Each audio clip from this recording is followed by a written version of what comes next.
Kuil Esna didedikasikan kepada Khnum, dewa berkepala kambing jantan. Tetapi ada satu perkara yang menjadikan kuil ini unik. Silingnya pernah hampir hilang di bawah lapisan kotoran. Selama berabad-abad, asap, debu dan jelaga melekat pada permukaan batu. Akibatnya, warna asal relief menjadi hampir tidak kelihatan.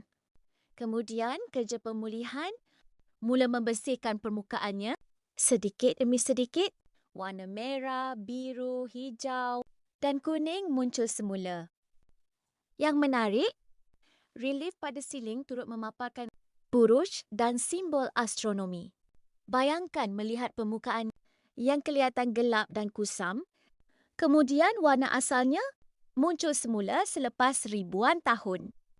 Hari ini, bahagian siling yang telah dibersihkan menunjukkan betapa berwarna-warni seni bina Mesir dahulu. Jika anda suka fakta sejarah macam ni, subscribe kami. Sebab setiap hari kami upload fakta sejarah dan misteri dunia.